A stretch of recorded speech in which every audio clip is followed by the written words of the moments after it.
বাইরের বৃষ্টিটা যেন আরও বাড়ল। টিনের চালের আওয়াজ যেন তার জানান দিচ্ছে কারেন্ট সে তো অনেক আগেই চলে গেছে। মাঝে মাঝে বিদ্যুৎ চমকাচ্ছে। দাদু বলল, দাদু ভাই, কারেন্ট আজ আর আসবে না। এটা তো আর শহর না রে, যে কারেন্ট গেলেই কিছুক্ষণের মধ্যে চলে আসবে। টুকায়, যা তো বাবা, হারিকেনটাতে একটু তেল ভরে নিয়ে আই। রিফাত বলে, ভূতের গল্প আরেকবার শোনাতে হবে কিন্তু।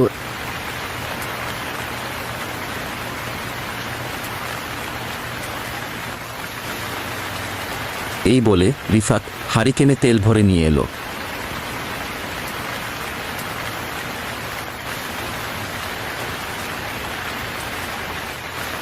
দাদু চেয়ারে বসে নিজেকে ভালো করে গুছিয়ে নিল। আমি আর রিফাত দাদুর দিকে এক দৃষ্টিতে তাকিয়ে। তবে দাদু কিছু একটা বলার আগেই কিছু একটা ব্যাঘাত পেয়ে রেগে উঠে বলল, ওরে বেটা, ভূতের গল্প শুনবি এত আলোতে? যা লণ্ঠনের শিখাটা একটু কমিয়ে দে। এ মা বলে দাদু যখন গল্প বলে তার আগে পটভূমিটা একটু সাজিয়ে নেয়। তারপর রিফাত গিয়ে হারিকেনের আলোটা কমিয়ে দেয়। হারিকেনের শিখাটা কমাতেই যেন একটা ভৌতিক পরিবেশ সৃষ্টি হলো।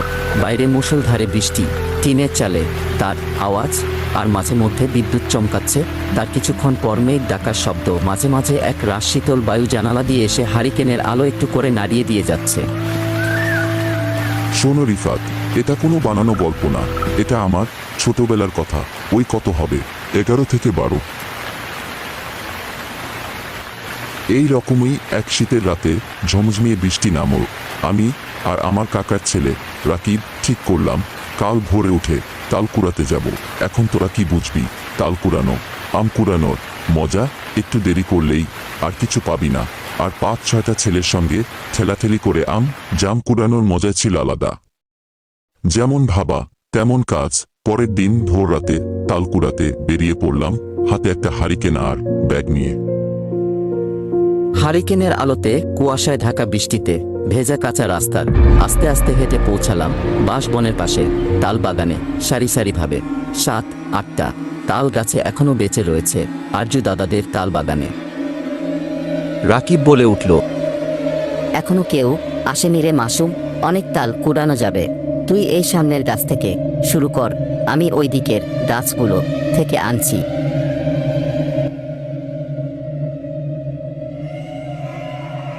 আমি আস্তে আস্তে তালগুলো কুড়াতে লাগলাম।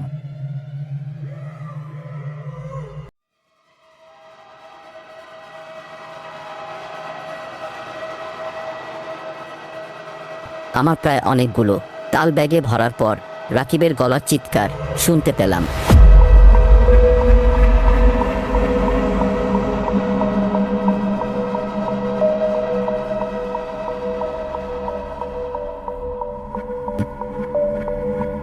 দে এটা আমায় দে, এই বলে সে কার সাথে যেন হাতাহাতি করছে। হারিকেনটা হাতে নিয়ে রাকিবের দিকে এগিয়ে গেলাম।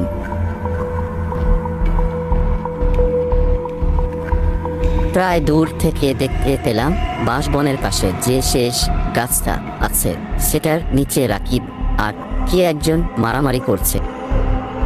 কুয়াশার জন্য ঠিক করে দূর থেকে দেখতে পাচ্ছিলাম না। আমি কাছে যেতে ছেলেটা রাকিবকে একটা লাথি মেরে মাটিতে ফেলে দৌড়ে বাঁশবনের দিকে চলে গেল। রাকিব চিৎকার করে বলল, দাঁড়াও বেটা, একবার ধরতে পায় তারপর বুঝিয়ে দেব কার সাথে তুমি পাঙ্গা নিয়েছো। এই বলে দিলাম। রাকিব আর আমি তাল ভরা বস্তা নিয়ে বাড়ি পৌঁছালাম।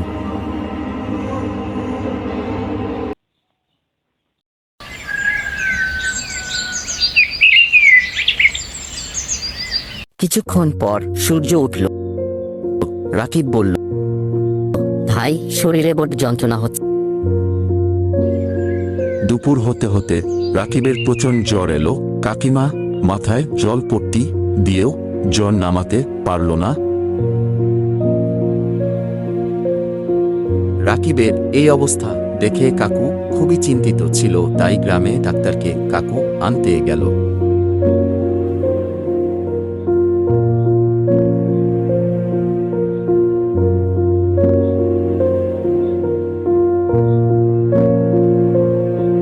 কাকু ডক্টরকে খবর দিল।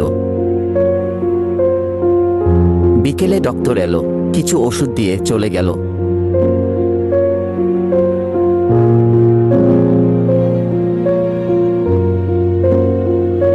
এভাবেই দেখতে দেখতে রাত হয়ে গেল। রাতে রাকিবের জ্বর আরো বাড়ল।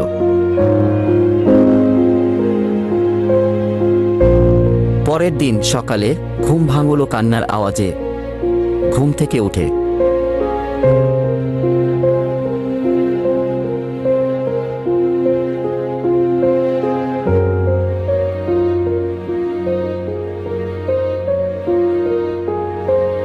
বাইরে বেরোতেও কি হয়েছে জানতে চাইলে মা আমাকে বলল কাঁদতে কাঁদতে রাকিব আর নেই রে মাসুম, রাকিব আর নেই।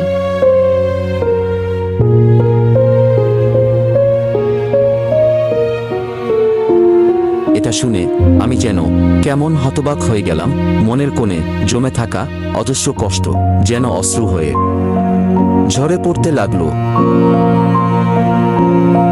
আস্তে আস্তে কাকুর ঘরের দিকে এগিয়ে গেলাম। ঘরের ভেতর ঢুকে দেখি রাকিব বিছানায় নিস্তেজ হয়ে পড়ে আছে।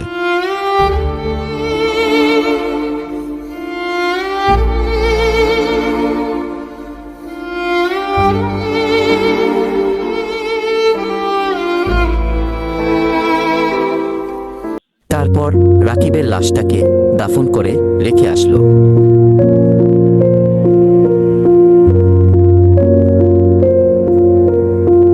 রাকিব মারা যাওয়ার বেশ কিছুদিন হয়েছে। রাত্রিবেলা খাওয়া দাওয়া শেষ করে আমি আর কাকিমা শুয়ে আছি। কাকু নিজের ব্যবসার কাজে বাইরে গেছে। আমি প্রায় ঘুমিয়ে পড়েছিলাম। হঠাৎ করে ঘুমটা ভেঙে গেল কি একটা আওয়াজে।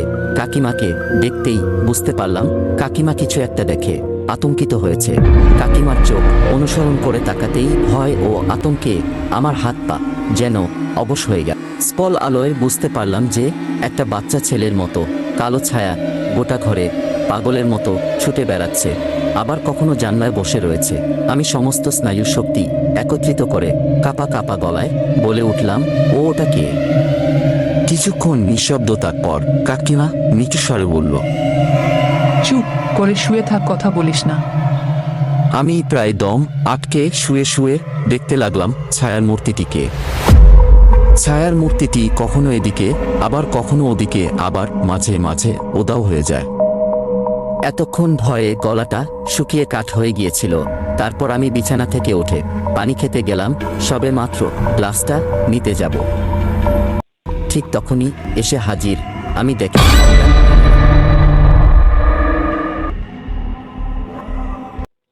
পরের দিন সকালে ঘুম ভাঙল। তারপর দেখলাম আমার মাথার পাশে আমার মা, আর আমার পায়ের পাশে আমার কাকা আর কাকিমা দাঁড়িয়ে রয়েছে। তারা সবাই খুব চিন্তিত ছিল, কারণ কিছুদিন আগে রাকিব মারা যায়।